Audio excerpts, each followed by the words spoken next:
Here we are. There's the entrance. Not to heaven, not to hell, not to nirvana. That is the entrance to the Queen's Birthday's honours list. People like you and me, we will never walk through that entrance because we make a difference.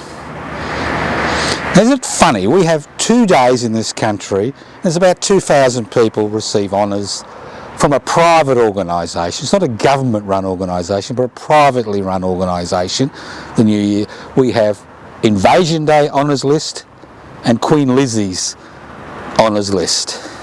How pathetic. How pathetic. Even if in the unlikely event that I was given an honour, I would refuse point blank to accept it on Queen Lizzie's birthday or Invasion Day. And then when you look at the people that are nominated and receive a gong, you think to yourself, what type of society do I live in? Now everybody says, Joe, you're not fair.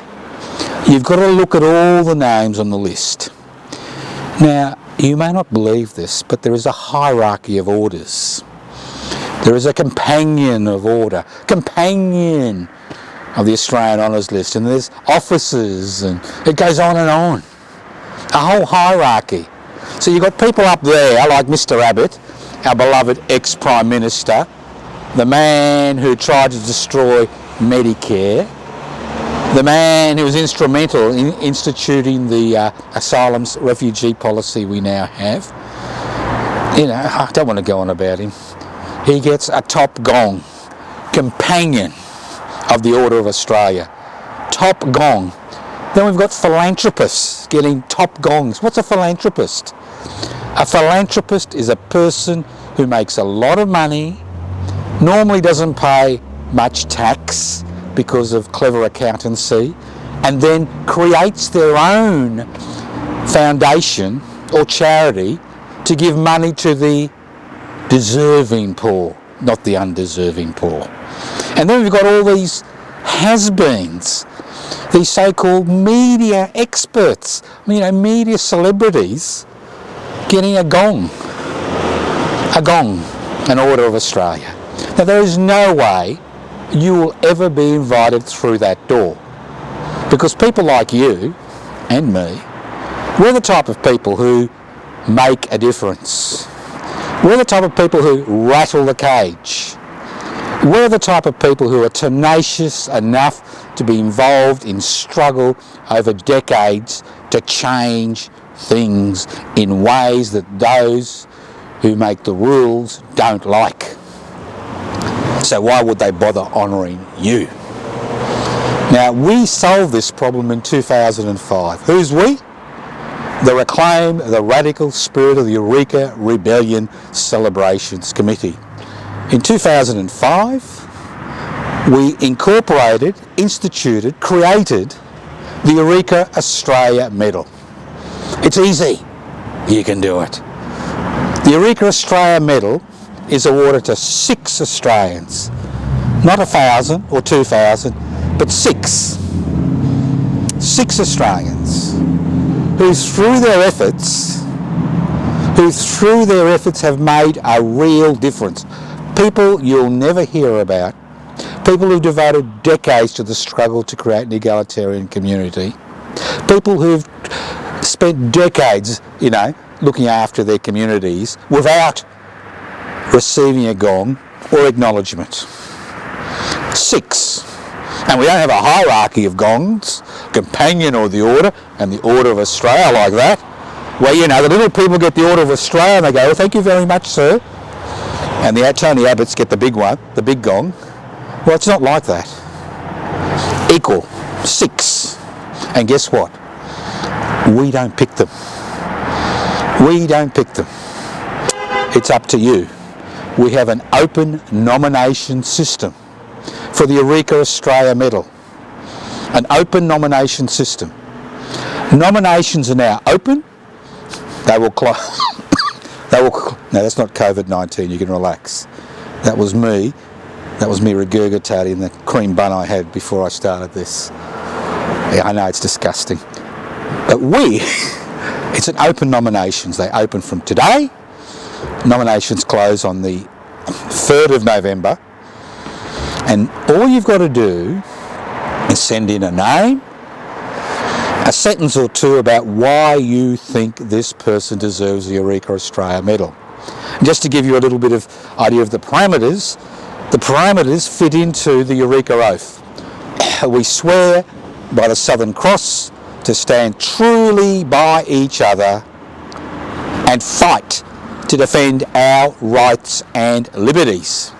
Use that little oath, sworn on the 29th of November 1854 as your guide. And if you know somebody who's worked tirelessly for the community over the decades, who has not been recognised, who will never be recognised, who will never go through that gate, not because they want to, but because they couldn't be bothered, because they'd vomit if they received a so-called gong from Queen Lizzie or the Australia Day Committee, but because they have made a real difference. 6 Eureka Australia medals, 6. And they get a real medal, handcrafted, hand-cast. A Eureka Star, and a Eureka Star has 8 points. And if you look at the Australian flag, the Australian Star has 7 points, and we have 8 points in the Eureka Star because the Eureka flag had 8 points. And we give out the Eureka Australia medal on the 3rd of December at Bakery Hill in Ballarat at around 10 o'clock in the morning at the very site where the Eureka Oath was sworn by the Eureka miners and their supporters on the 29th of November 1854. So where do you send it? Don't ring me. I don't want any phone calls. Don't corner me and tell me who you think. This is a real, this is real. I'm not interested in you telling me. We want it on paper. You can email us to anarchistage@yahoo.com or info@pibc.net. You can email the person's name, a sentence or two about why you think they deserve the Eureka Australia medal, and also your contact details or their contact details, because in case they're chosen by the Reclaim the Radical Spirit of the Eureka Rebellion Celebrations Committee, we need to contact them so they can come up to Ballarat on the 3rd of December this year. COVID-19 or no COVID-19. Think about it. There must be somebody out there, who's worthy of it. Or you can always write to us.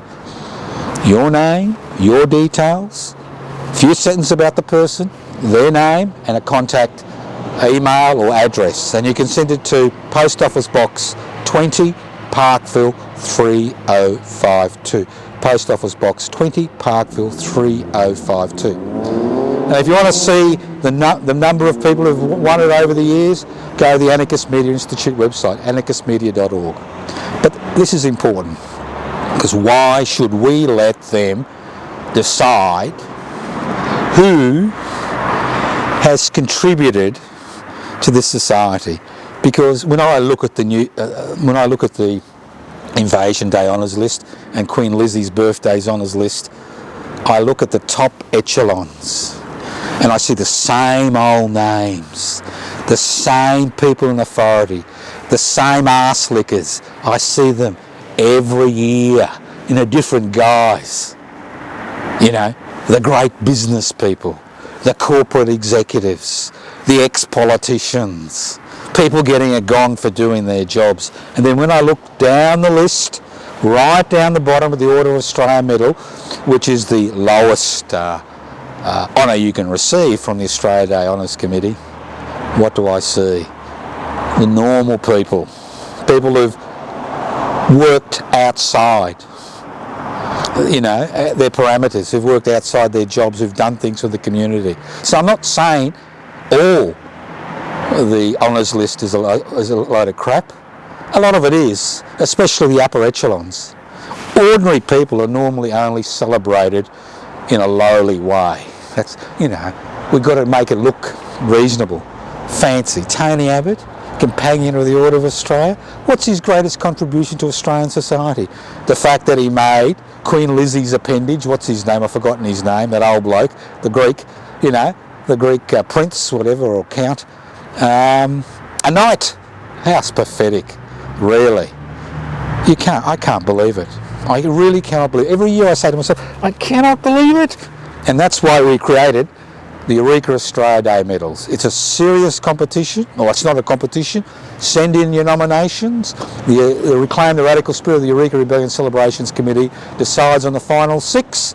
We notify them by the middle of November, and some of them come up on the day and receive the Eureka medal, make a speech at Bakery Hill, at the site where the Eureka miners took the Eureka Oath. And if you're wondering what parameters to use as far as your nominations is concerned, look at the Eureka Oath, and if their activities fall into that parameters, nominate them.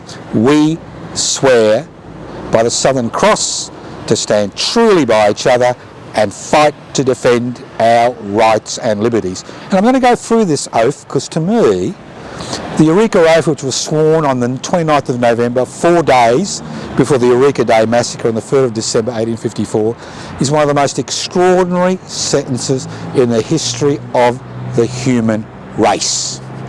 Remember at the last YouTube presentation, I spoke about us working together. The Eureka Oath starts off, we.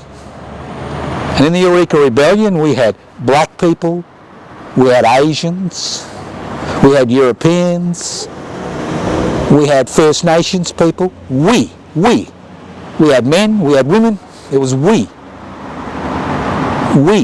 It started off we. We stand truly by each other, mutual aid.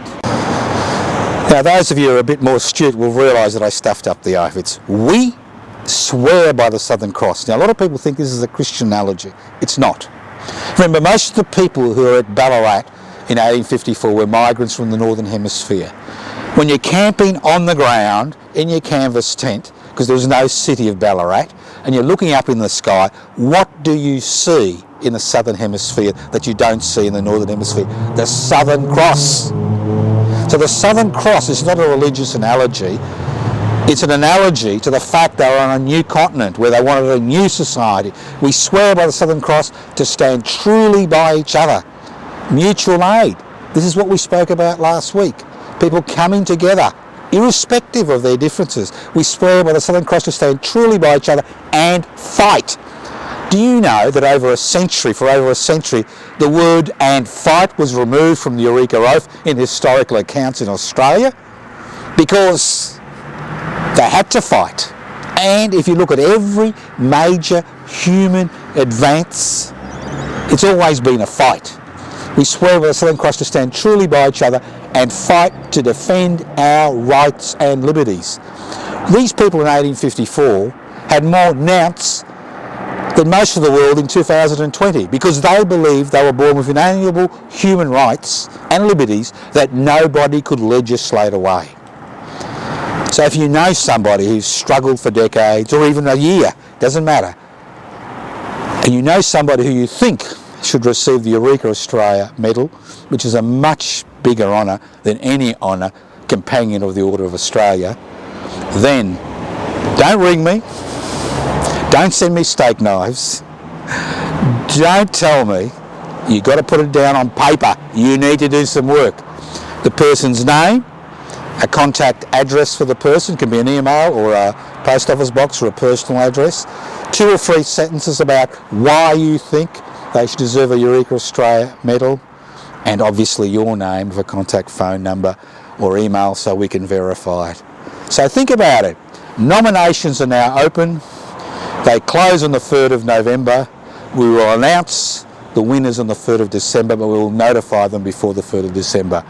So if you're sick and tired of people like Mr. Abbott receiving the top honours in the honours list on Invasion Day and Queen Lizzie's birthday, this is your chance to make a difference. You can always email us the nominations to anarchistage@yahoo.com or info@pipsy.net, or you can put it down on a piece of paper and send it to us at Post Office Box 20, Parkville 3052. And remember, because a door says entrance and there's a grill in front of it to prevent you going in, don't worry about it. We don't need to go through that door. We don't want to go through that door. We'll create our own reality.